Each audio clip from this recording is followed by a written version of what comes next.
Hello and welcome back to the AA NBA podcast. I'm your host, Aiden Hammond. And I'm Aditya. And I just want to say that I am preoccupied with March Madness. I have not watched much NBA basketball this week. I just want to get that out of the way. And I feel like we should be honest. I don't watch college basketball, so I've been watching NBA games. Wait, you said you were going to watch the tournament so you would know something about the prospects. Yeah, and then I just didn't get around to it. Dude, oh my God. How are we supposed to do draft coverage if you don't know any of the players? You can do that bit. I'll just present the topics. Dude. Look, I You're was kicking going my to. ass here. I was going So do to, it.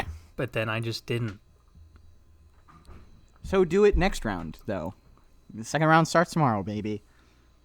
Have all the teams already played their first round games? No, teams are playing. Half of them played yesterday, half of them played today. Oh. Yeah, but by then it'll be too late. I'll have already missed a whole Dude, round. Aditya, you have to watch an Oklahoma State game. It is non-negotiable. I will quit the podcast if you don't watch Cade Cunningham tomorrow. No, you Please, won't. I'm begging you. Yes, I will. I will. You have to watch Cade Cunningham tomorrow. This is non-negotiable. All right, guys, I don't care if if we don't have a podcast next week, you know why. I don't care if you don't watch a game for the rest of the tournament. You've got to watch one Cade Cunningham game. I'm begging you. He is the future of the NBA. I'll think about it. Dude, I'm going to get Noah tonight to bully you into watching Cade Cunningham. Dude, Noah can't bully me into doing anything. Well, that's probably a good point. All right, Yeah. let's start out with our power rankings. You want to go first? You want me to go first? How do you want this to go down? I don't remember how we did it last time, so you can do it. You can start. All right, I'll go first. Number 5, I got Phoenix. Phoenix slipped back to third in the West. The Lakers jumped them again. And, you know, honestly, we're at the point in the season where it's probably going to be the same 5 or 6 teams cycling in and out of the top 5. Yeah. They've been pretty solid. They are 7-3 over their last 10. So that's pretty nice. But they still don't have a better record than the top 2 teams in either conference. So I can't really put them in any other position other than like 5th. So that's why I got them. I also have the Suns at number 5. So they went 3-2 since the All-Star break so far. They're the 3 seed in the West. They beat the Blazers, the Grizzlies, and the Wolves. And they lost to the Pacers and also lost to the Wolves. So, an okay return from All-Star break. Nothing amazing, though. So, and like you said, they got passed by the Lakers. So, Yep. My number 4, actually, that's a good segue, brings me into the Los Angeles Lakers. The Lakers hit a pretty rough patch. They're only 6-4 in their last 10. That's why I don't have them above, the Jazz, Sixers, and Nets. But they're still damn good. They're about 2 games behind the Jazz, and they've got this an identical record to the Sixers. So, it's pretty close between these teams. But I had to go ahead and put the Sixers at 4, just because everybody else except for the Jazz has a better record in the last 10. that's fair. My number 4 is the Brooklyn Nets. They're 4-1 since the return from the All-Star break. They beat the Celtics, Pistons, Knicks, and Pacers. They lost to the Magic, which is a game they shouldn't have lost, but that's okay. I don't think they have Kevin Durant back even, so they're just Harden and Kyrie, which I guess it's not just Harden and Kyrie because they're both really good. But, this isn't even them, with KD is the point I'm trying to make. They've been playing really well. But they are the 2 seed in the Eastern Conference. And out of all 5 teams we have on the power rankings, they are in 4th. Or, in the standings, at least, I meant. So, yeah. My number 3 is the Philadelphia 76ers. They might be a little underrated. They're 8-2 in their last 10. But I don't think they're playing better basketball than the Nets right now. They just lost to the Bucks. They let Giannis hit a go-ahead shot, which is not great. That He's was the their best last shooter loss. on that team. He said it himself. I guess he did. Yeah. Did you see that video of him asking for a cheesesteak after the game? And he got a cheesesteak in his hand within like 10 seconds of asking. Yeah. It was awesome. But yeah, the Sixers, I mean, I don't know. I don't think they're playing better basketball than the Nets right now. That's really what it comes down to. They're also without Embiid, which I guess makes some of their wins more impressive, but it also means that they're not playing at their full potential. If they had Embiid for these wins, they'd probably be a little higher, and they probably would be better than 8-2. Like, they probably would have beaten the Bucks with Embiid. Yeah, I also have this. Yeah, you had them at 3, right? Yeah. Yeah, I have the Sixers at 3 as well. Like you said, they don't have Embiid right now, but they're still 4-1 since the All-Star break, which I actually think is pretty impressive. But yeah, they don't have Embiid, so obviously they're not like at full strength right now, but they've been playing really well still. Yeah. So just kind of had to show them some respect and put them there. And they're still the 1 seed in the East. All right, at number 2, I've got the Utah Jazz. Hear me out on this one. You don't really need to hear me out. You probably have them. I mean, they're either going to be at 1 or 2 on your list. So I got the Jazz here because even though they have the best record in the league, they're only 2 games better than the Lakers and the Sixers, and 2.5 games better than the Nets. So even though they've got that sort of separation, they're not all that much better than the pack behind them. Second of all, they're 5-5 over their last 10, and hold on, let me do some quick math real quick. What was All-Star Weekend? That was from the 3rd to or the 4th to the 11th or something like that. Was that week off? Since the All-Star break, they're 2-3. They're 5-5 over their 3-2. last 10. Wait. 3-2 since the All-Star break. They beat the Raptors, Rockets, and Celtics. Oh, they beat the Rockets. I thought they lost to the Rockets. Never mind. Okay. But regardless, still not great. They're 3-2 since the All-Star break. 5-5 over their last 10. And they're not playing their best basketball right now. They definitely can still be the 1 seed. They probably will be. And it's honestly just going to be a tight race in the West, and they definitely still got a good shot. As of right now, they're not playing great. And Rudy Gobert had a really good comment about it. He's like, before they won their last game, I think they won last night. They won last night against the Raps. They were like 2-4 over their last 6, and he was asked about it, and he was like, yeah, if we want to get respect, we got to play well. We can't treat ourselves like we're the champions when we haven't won anything yet. He brings up a good point about the Jazz, but they're the first team to win 30 games this year. They're probably going to be the 1 seed, so I still got to give them their respect where it's due. But I think there's one team that's playing better than them right now. I also have the Jazz at number 2. You pretty much covered everything. They start. I mean, I didn't start super hot, but they really heated. Is that the word? Yeah. Heat up. They got hot earlier in the season. Normally, the Jazz are a team that starts slow and then they sort of heat up later in the season. And this season they started off just guns ablazing. They had like a 19-game win streak and then another, whatever. They were playing really well. They've come back down to reality a little bit. So my entire power rankings list is really just post All-Star break, and since post All-Star break they are 3-2, which isn't awesome. So had to bump them down to number 2. All right, my number 1 is the Nets. They're a lot higher than you had them, but they're 8-2 over the last 10. They're playing ridiculously. They're playing like nearly perfect basketball. I know they lost to the Magic yesterday, which is a little weird, but Kyrie still went for 43.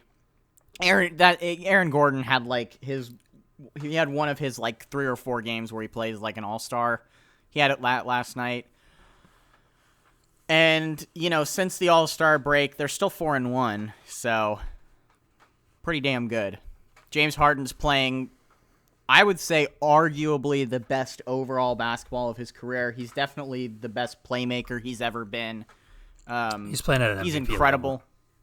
Yeah, he is at an MVP level right now. If he wasn't, I guess I think it all depends on when KD comes back. Yeah. Really. I mean, even then, I mean, 'Cause I he's think- played as an MVP his entire since getting to Houston, but Really, right since now, 2014, yeah. he's like it's different with this team. He's not just a shot chucker that averages 40.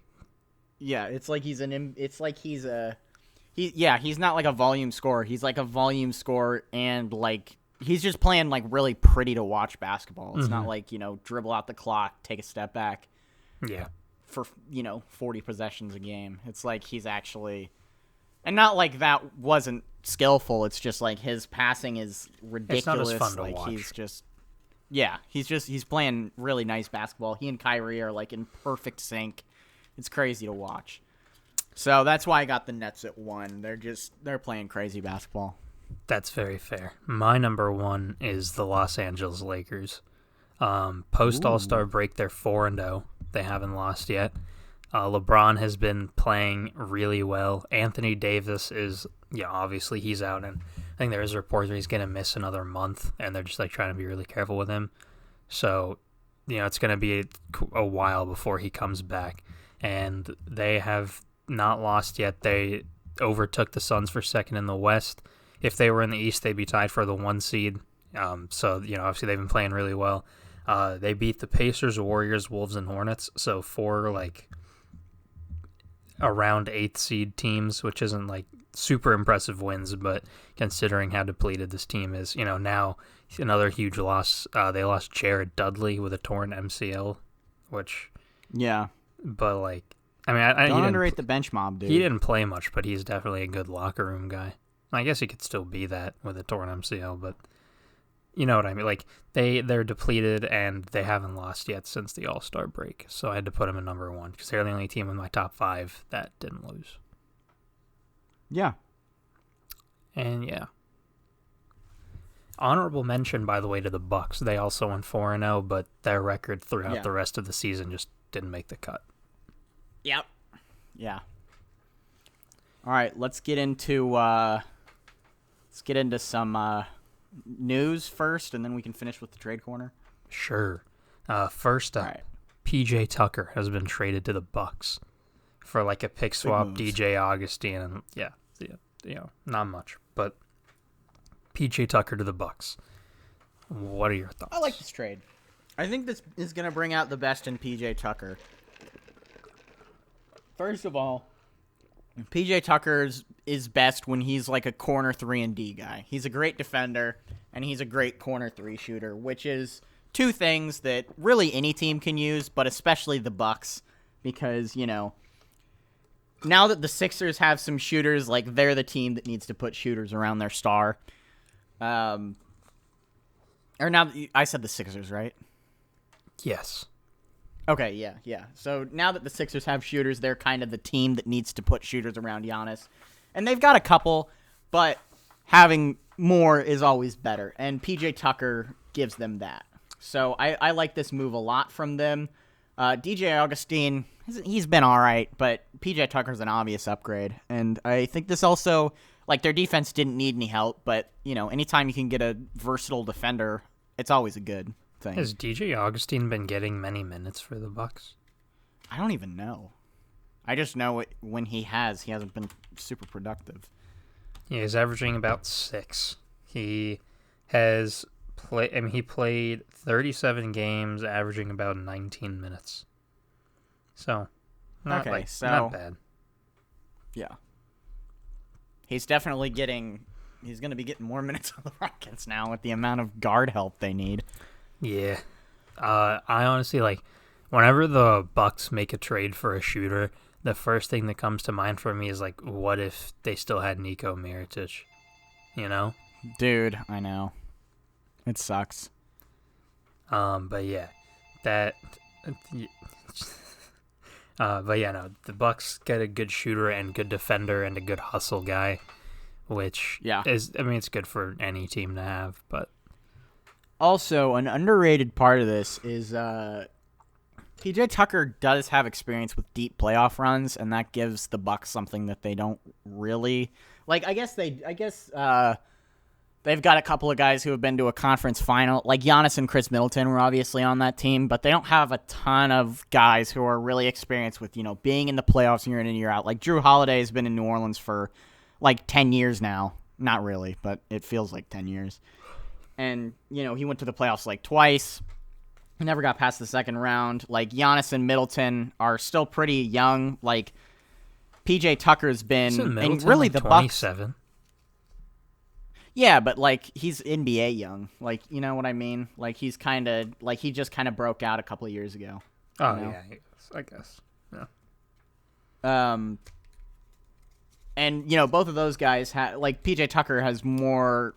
Really, the Bucks kind of jumped onto the scene like 2 or 3 years ago. People forget that they were really like not a competitor until Giannis's like first MVP season. Like Giannis was an all-star that one year, and then they got bounced in the first round by the Celtics. And then his next year, he went like sicko mode, won MVP, and they went to the Eastern Conference Finals. And then they went to the semifinals last year, and now they should be going to the Eastern Conference Finals again. But yeah, they really don't have a ton of playoff experience on that team. And PJ Tucker's been in Houston for what, 5 or 6 years now. He's played in a tight conference finals. Years? He's been there for a while. Really? Because I know he's one of those guys that gets traded around a decent amount, but like maybe it was like 2016 or 17. Yeah, I guess he's been in Houston he was since with Rocket. 2017. Yeah. The 2016 or the 2017-18 season, yeah. Yeah. But he's been on. He played in Israel and Ukraine. That's cool. Yeah, he bounced around for a long time in a bunch of European leagues. Yeah. And now he's got a solidified spot in the NBA. Anyway, the next trade up, the Thunder trade Trevor Ariza for essentially his 2027 second round pick. They also trade for Miles Turner, but then there's reports that Miles Turner wasn't actually going to be part of the team. So you mean Myers Leonard? What did I say? Miles Turner? I was like, shit. What? Yeah, no, Myers Leonard, my bad. Miles Turner's not racist. Yeah. But yeah, they traded him, Trevor Ariza, for essentially a 2027 second round pick, which is very strange. Like, I mean, yeah, I guess it makes sense, but like, I don't know. It's a good move for the Heat, that's for sure. Is it? Trevor Ariza's been kind of bad. Yeah, it's Trevor. I mean, he's all right. He's one of those guys that's like pretty solid. Like he's never gonna like now, especially now he's like 36, 35. He's not gonna put up like 20 a game or whatever, but he is still gonna. He's a solid bench piece.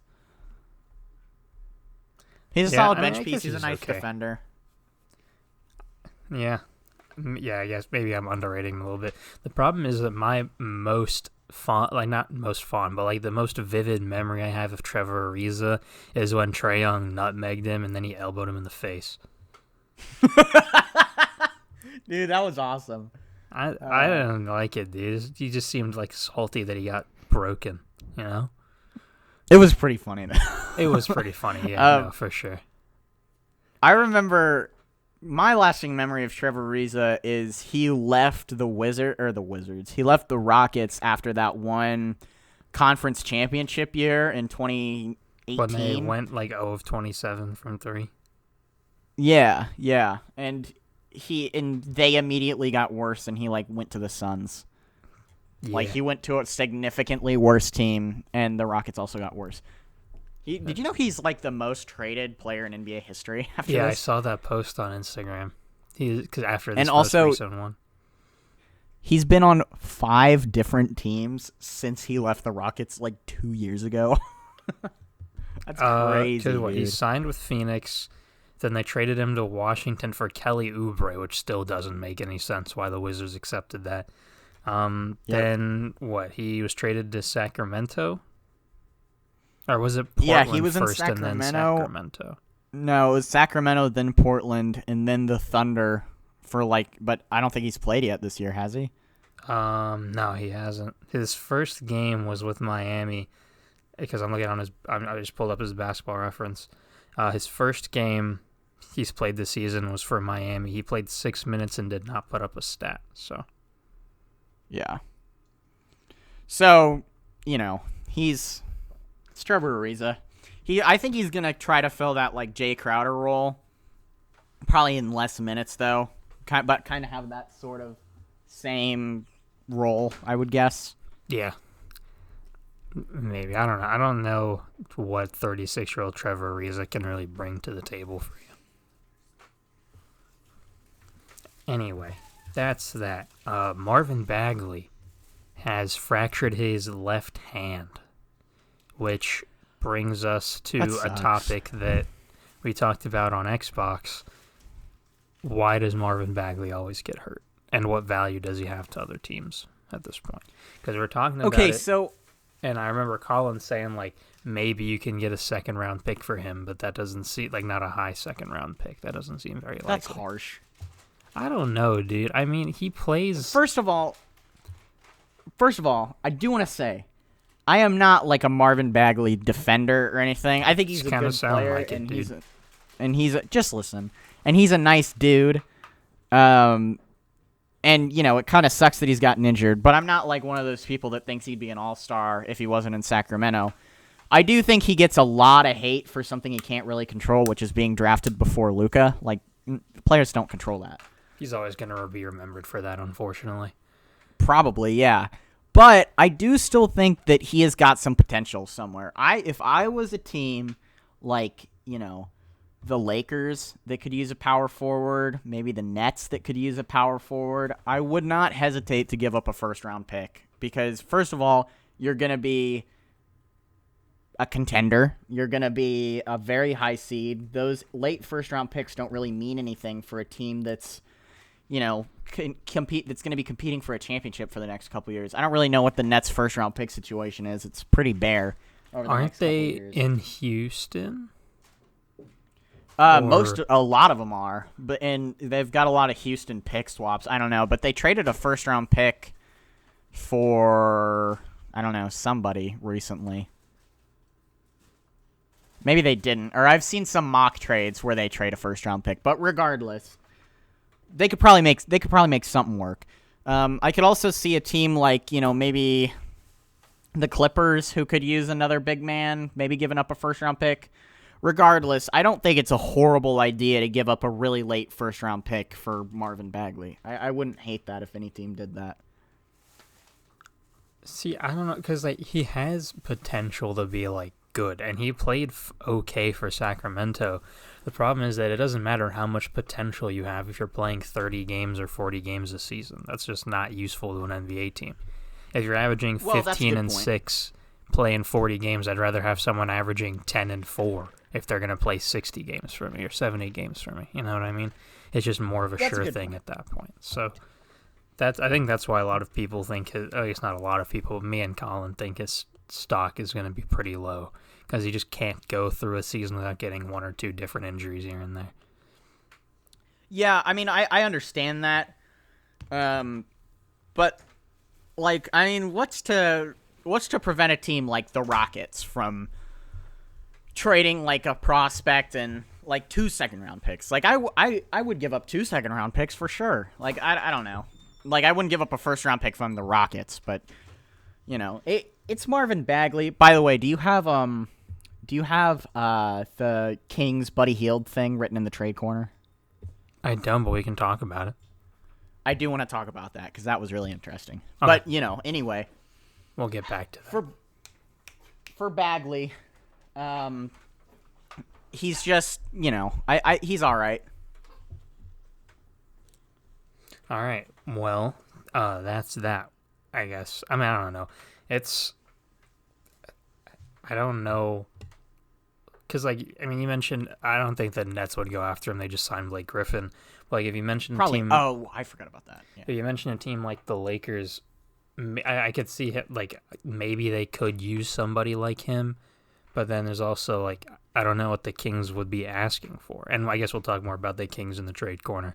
But, I don't know. It could be tricky. I say the Lakers because I've said them for basically every power forward that's future is kind of in doubt with their team, or if they're going to be a free agent soon, just because AD's out for the year, and pretty much everybody would be better than there are plenty of good options in the power forward and like overall big man market that would be a better backup than whoever they're running. They're starting like Markieff Morris and Kyle Kuzma. You're telling me that they couldn't find a better one in a trade or free agency? I don't know about that. Yeah, that's fair. Some other things we have before the trade corner was just some I don't know, I guess some things that have been going on in the league, game wise since the All-Star break. So two things. Anthony Edwards has been balling. Woo! What was Look that? at him go! That Aiden, dude. I wasn't close to my mic. Okay. I just wanted to make sure. But, he's been playing really well. And I think if he keeps it up like this, it's going to be what was it, 2 years ago? 3 years ago? 2 years ago? When it was the Trae Young versus Luka debate, where Luka was playing really well through the entire season, and then Trae Young really picked it up post All-Star break for the LaMelo versus Anthony Edwards sort of thing. I do think there's a little bit of a difference though, because Trae was hot garbage for the first part of the year, and Luka was a borderline All-Star. And Anthony Edwards has been all right, and then he was really good, and then he's been really good. And LaMelo was it took him 10 or so games to start playing like a really good player, but he still wasn't in the All-Star conversation. Yeah. Do you remember that? How Luka was he was dropping I think he averaged 19 points a game for the first half of that year. Yeah, that's fair. I don't know. I was just talking in terms of one of them Oh yeah, leading one of the them kind of race. picks it up a little later. Yeah, pretty much. Yeah, no, that's a good comparison. And then another. What? I just want to Anthony Edwards. I love Anthony Edwards. He's fucking hilarious. He's just awesome. But I do still think LaMelo's the rookie of the year, and I wouldn't count out Tyrese Halliburton either. I think it's going to be a really tight race. And, if James Wiseman wasn't getting COVID every 5 minutes, he'd probably be in there, too. Does he have COVID? No, but he's been, he had a scare at the beginning of the, he's had to quarantine a couple times. That's what it was. And he got benched for a game because, he violated the team. It was a punishment benching. He got you remember that? A week ago? When he put up 15 points in just the fourth quarter. Yeah, he had 15 and 10 in the fourth quarter. Yeah. Yeah. So I mean, the future of the league. It's so stupid to say. They say it about every rookie class, but the future of the league is in good hands. Remember when they said that about 2017, and they're like, you got Markelle, you got Lonzo, you got Josh Jackson. They said every player that went in the top 5 except for Jason Tatum and De'Aaron Fox. Yeah. I mean, there's some good. I mean, obviously, Donovan Mitchell, Jason Tate, there are very good players, but it's not the guys who you thought were going to be. Yeah, when you look at the lottery, it's the guys that weren't supposed to be the faces of the league, except for Jason Tatum, I guess. He was always. It's Tatum, Fox, Bam, and Mitchell. Yeah. Bam was Bam in the lottery? I can't remember. He was the 14 or 15, I think. Maybe a little bit later, but in the teens. And then, of course, Laurie, who is the face of the league right now. But yes. What was he, 6th or 7th? 7th, I feel the Bulls had, a couple straight seasons of having the 7th overall pick. Yeah, it's because, for the last 4 or 5 years, we've had the 7th pick. It's not you feeling that it's actually what happened. Yeah, Bam was 14. That's wild. He hit a lot on that 14. Wait, was Tyler Hero 13 or 14? 13, I think. Oh, that's right. Oh, yeah, because when he had, that one good Eastern Conference Finals game, that graphic went around about 13th overall picks and how great they are with, Kobe and Donovan Mitchell and Tyler Hero. Yeah. Ah, that was a good one. Anyway, next another thing I had to talk about was Russell Westbrook got a haircut and is playing like an MVP. So Let's go! That was also not that close to the mic. that's good. But that brought up, well, I didn't bring up, but it was like something I was thinking about, because like whenever I see a post like that on like Sports Center or Bleach Report, I always go to the comments because it's just interesting to see what people say, and it reminded me like there's so many people that just change their minds so quickly. Dude, and it happens with Russell Westbrook a lot, because at least twice a year, everyone will be like, dude, Russell Westbrook's washed. He's not the same Russ as 2017 anymore. He needs to stop taking these shots. Then he'll play well, and I'll be like, I never doubted him. All these haters need to get off my boy Russ. And I was like, all right.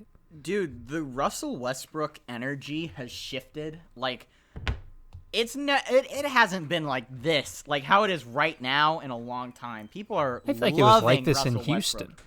because there It was that for stretch, like 5 minutes. well, but no, there like, was that nothing stretch like post this. All-Star break where or like in January, February, he was averaging like 33, 10, and 8 or something like that. And everyone was like, love my boy Russ, never doubted him. And that went on for a while. Yeah. I don't know, I feel like it happens at least 2 or 3 times a season where people do that. Yeah, they do, but I don't remember the love being like this for Russ, which is, good. I like Russ. Yeah. I don't ever remember. He's been, maybe it's just because he's been hated for so long, but I don't remember him being like this. Yeah, that's fair. But yeah, that was just something that I found interesting about NBA fans, which is nothing new. Like, we all knew that, but it's always interesting to bring it up, And then, NBA fans are the most wishy-washy people in the world. are they? I mean, like in terms of sports fans, or in America at least, I don't know a ton about international sports, but like NBA fans, especially on like narratives, like not as much on teams, like they're bandwagons in every league, but like in terms of narratives, NBA fans switch up more than any other league. I guess I never given it much thought, but I don't know much about other leagues, like sports fans. Well, like the MLB, it's like I don't know enough about their narratives, but it's not like the NBA. Hockey, it's the same sort of thing. And then, like, I guess football, there are a lot of, but like, the NBA is like a narrative-based league because the season's so long and people don't have much to do. Mm-hmm. Yeah. Like in baseball, and the NBA is exciting and there's always drama with the players. It's not really the same in baseball. Well, baseball fans are all like 60. I think you have to pass a certain age mark before you're considered a baseball fan, so that's probably why. Yeah. I guess you could be a 40-year-old baseball fan. Not much younger than that, though. But next up, the only other thing I really had to talk about was the Hawks are on like a 7-game win streak right now with old Nate, sorry. Hell yeah. Old Nate leading the charge. Our old Nate, their new Nate. Yeah, our old Nate, their new Nate. Well, I guess he's just Dude, Nate. I'm They so didn't have pumped an for old him. Nate on their team. I'm But yeah, pumped for him, dude. Yeah. It's nice to see. I mean, I definitely was one of those people that, well, I still am one of those people, I guess, where I thought, like, he probably needed to get another job. I don't think he had much of a future with the Pacers. But Probably not. I still do. I mean, I don't, hate the guy. It's nice to see him succeeding with a different team. But, yeah, old Nate / new Nate, I guess, ballin' with the Hawks. The Hornets have also been playing well. They are the 6th seed in the Eastern Conference right now, which is crazy. Terry Rozier, Gordon Hayward, and LaMelo Ball, the new core of the Charlotte Hornets. The future of the league. Well, Gordon Hayward's like 29. Terry Rozier's like 26. So maybe not the future, but the current core of the dominating Charlotte Hornets. And the Celtics fell to the 8th seed, which happens a lot. So just some interesting movement in the Eastern Conference, I guess. Anyway. Yeah, the Celtics are bad. How likely do you think it is that... We talk about this pretty much every week, but, like, Brad Stevens, I feel like either he's in trouble or the Celtics are in trouble. Like, I don't know. I Here's don't know the what's thing. happening, but it feels like some sort of structural change in that organization is coming if they're not like a top 6 or 7 seed. Here's the thing with the Celtics is they strike me as a very like not I don't want to say old fashioned, but like they're really riding the high of that 2008 championship. And Danny Ainge, he's the guy that he was the GM then, right? Yeah, he's been the GM for like 15 years now. Yeah, he's the guy that got him there. So he's got to be the guy that'll get him their next one because he's just a genius. That 2008 Celtics team was so good. Like no other team like it in NBA history.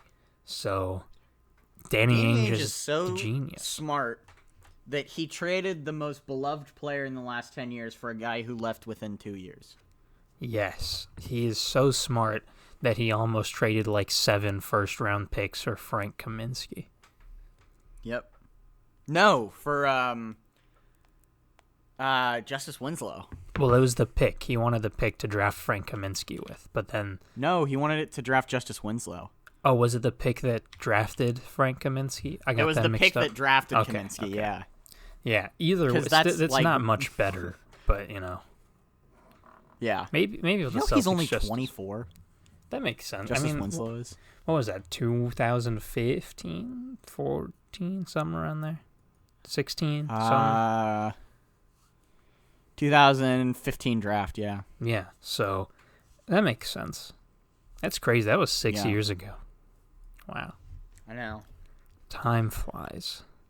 But yeah, no, the thing with the Celtics is they're like the 8th seed right now, and then in like 2 or 3 weeks they'll be the 3 or 4 seed again, and then they'll fall again, and then they'll go back up again. But we keep saying that, and they keep not doing that. Well, they were the 4 seed for a while.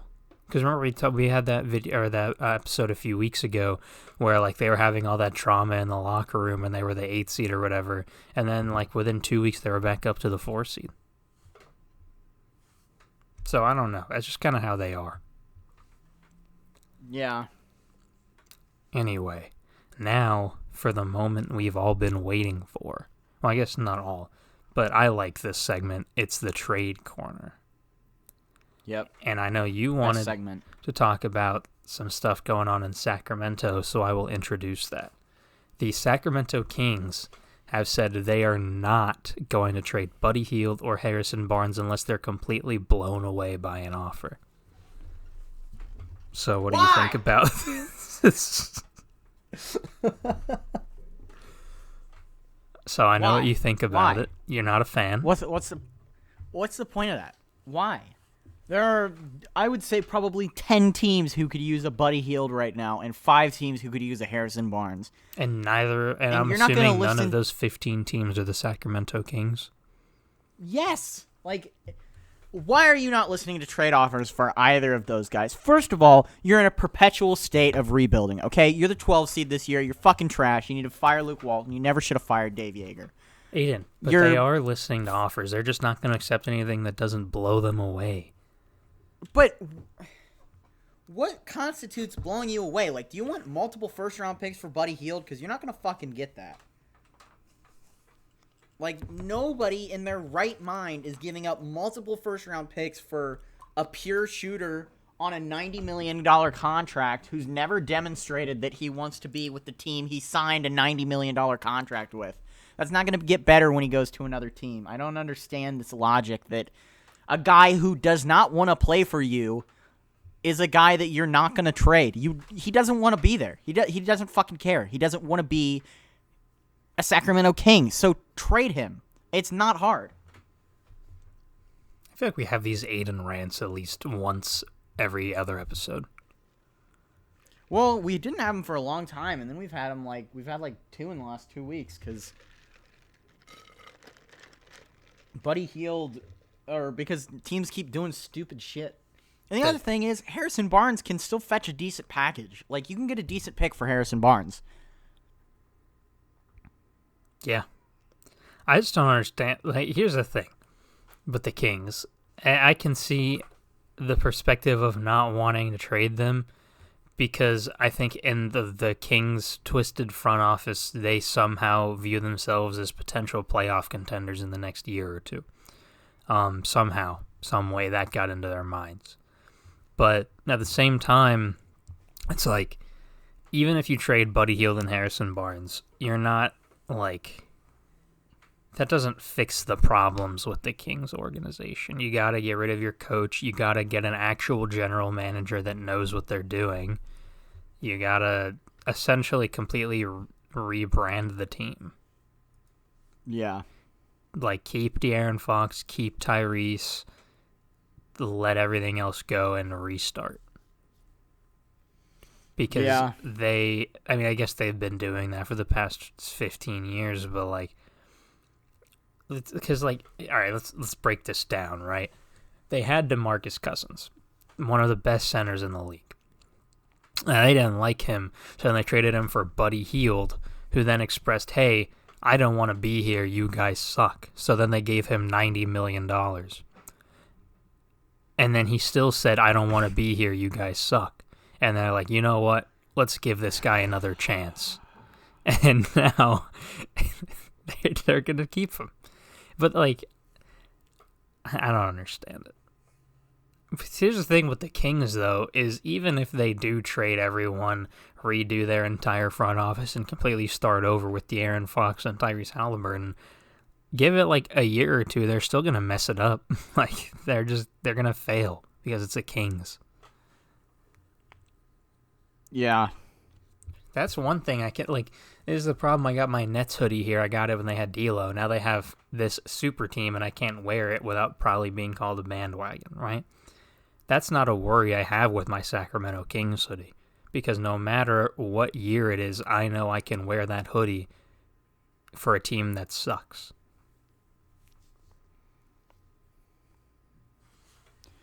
Yeah. I don't know. It's just... Why? Why would you not... I get that they're trying to play hardball, but nobody's going to fucking play hardball for Harrison Barnes and... You can't play hardball when you have no assets. Yeah. It's like a guy playing hard to get and nobody wants him, you know? Yeah, it's... I don't know. It's just not a great... Not a great situation there in Sacramento. When is it ever a great situation in Sacramento? Well, that's a good point. Anyway, next up on the trade corner, the Clippers are interested in trading for Mr. Lonzo Ball. Okay. Once again, why? Because he's solid. He's actually been playing pretty well this season. He's an efficient He's solid, but they don't have any first-round picks, and, like, what are you going to give up for him? Like, what is so attractive about Lonzo Ball that you're going to go, like, out and get him? Like, you already have Luke Kennard. He's a better shooter. Like, I guess as a playmaker, maybe. But, I would assume like, for what defense is he as well. And defense, but they've already got a good defense. Like, They can get better. I guess they don't have a... And they've got Patrick Beverly already to guard the 1 and the 2. I don't know. That seems like a guy that maybe some teams should give up a decent amount for, but I don't think the Clippers should. Do you think what a contending team do you think could use Alonzo Ball? Celtics? Lonzo Ball and Steven Adams for Kemba? Yeah, I still think that's probably the best package for both teams. It gets the Celtics off of the Kemba contract. It gets them a center that they need, and it gets them some playmaking. Yeah. I mean, we've talked about it on the podcast before. Maybe the Bucks could use a guy like Lonzo. But they just got Drew. Yeah. I guess Lonzo off the bench wouldn't be like horrible, but it also doesn't make much sense. Yeah. The Suns already have Chris Paul, maybe Lonzo off the bench. The Nets have Kyrie. They've got Kyrie and James Harden. They don't really need him. Maybe the Heat. The Heat could use him. I don't know. I guess the Clippers make some sense, but like most of the teams don't really make sense for Lonzo. And I also don't know what his asking price is, because even though he's been better this year, he was better than being hot shit, which was what he was for the first couple years of his career. Like, he's an average NBA player now. Like, what does that fetch? He's got a name attached to him, which is Lonzo Ball. Well, but I don't think he's his asking already not price better is than his. super high. Like, I don't think the Pelicans are looking for like multiple first-round picks for him or anything.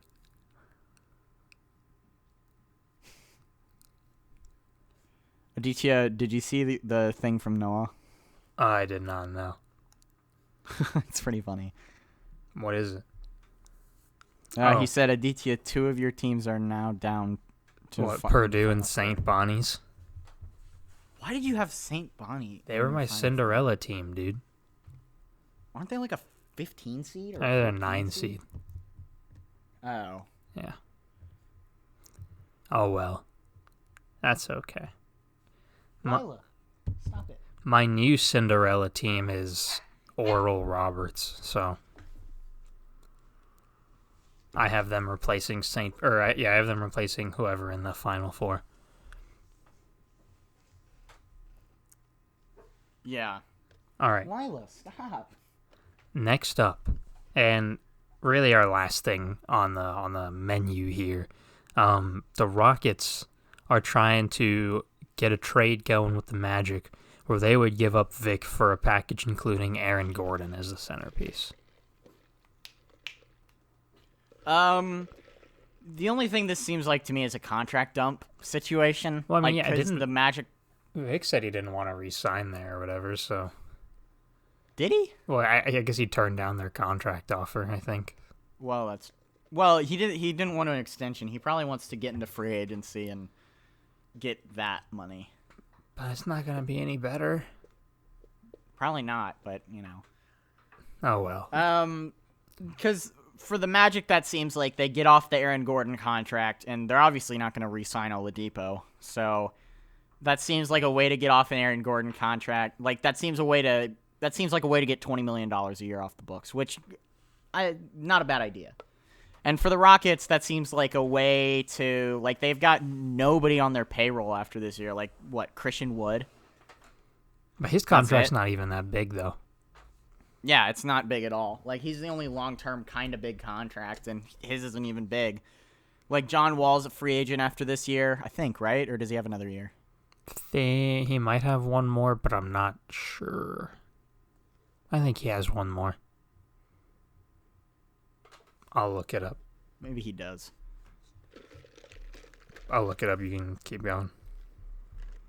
But regardless, this seems like a contract dump for both teams more than an effort to make anybody better, you know? Well, at like, this point, obviously both this teams are isn't going to put the effectively Magic over the tanking. top. I mean, yeah, I don't care about this signing for either, or this trade for either teams. I think it's all right. It definitely doesn't put any team like over the top in terms of playoff contention. That's for sure. all right. So John Wall, next year or next season, he's making $44 million, and then in 2022-23, he has a player option for $47 million, which I'm going to assume he will accept. Okay, so I guess they do have the John Wall contract, but regardless, they're not contending in any way. So, Yeah, I mean, it's okay to have that big contract on the books. Christian Wood isn't a very big contract. If they add Aaron Gordon, like, Rockets who really haven't cares? won Like, yet, right? They haven't what? They haven't won a game. Oh yeah, no, yet. they still haven't won. Dubs. We just got to get to April 12 more 2nd. days, Yeah. or 13 more days. Is March 31 days? Yeah. Oh, yeah, it is. I have my physics final on the 31st. Yeah. Or not final, just a midterm. But, yeah, so 13 more days of losing for the Rockets, and that is a 2-month losing streak. Very exciting stuff. But, yeah, that's all we got. That's all I have for this week. I don't know if you have anything else to add. That's all I got. All right, cool. Then remember to like and subscribe if you want to. Check out our other episodes. Check out the description. We got our socials and individual channels. And Aiden's article is still there, I believe. So, yeah, Check all that stuff out if you want to. And thanks for watching. Bye.